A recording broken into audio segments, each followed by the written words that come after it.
রাধে রাধে বন্ধুরা, আপনার সবাইকে স্বাগত জানাই আমার ইউটিউব চ্যানেলে এই কুকিং ভিডিওতে, যেটাতে আমি বানাচ্ছি মুগ ডালের খাস্তা কচুরি, যেটা হচ্ছে আটা দিয়ে। ঠিক আছে, অনেকে বলে যে ময়দা খাবো না আর খাবো না, তো আমি এটা আটা দিয়ে নিয়ে এলাম, যেহেতু অনেক ভিডিও আমার আটা দিয়ে থাকে। এখানে তো আপনারা দেখতেই পেলেন, প্রথমে জলে একটু ঘি আর সুজি দিয়ে, ফের আটা দিয়ে আমি আর কারি পাতা দিয়ে একটু সব কিছু মিক্স করে, নুন একটু মিক্স করে একটা মেখে নিয়েছি। মেখে নেওয়ার পর একটু মুগ ডাল নিয়েছি, মুগ ডালের ওপরে একটু গরম জল, ভালো ফুটন্ত জল দিয়ে, ওটার উপর বেসন, কারি পাতা, হলুদ, নুন, গোটা মিক্স মশলা, অ্যান্ড উপর থেকে একটু লঙ্কা গুঁড়ো দেবেন।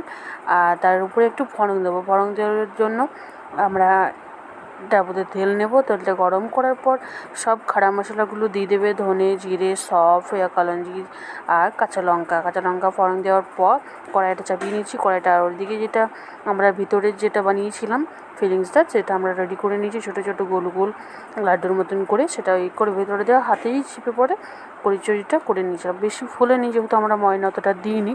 তো যাই হোক, আপনাদের কেমন লাগলো আমাকে নিশ্চয়ই জানাবেন, আর আমাকে সাপোর্ট করবেন, আমাদের চ্যানেলটা সাবস্ক্রাইব করবেন। আবারও আসবো নতুন ভিডিওর সাথে। আপনারা যদি বলেন তো আমরা অন্য কিছু রেসিপি নিয়ে আসবো, আপনারা কমেন্টে জানিয়ে দেবেন। Bye bye.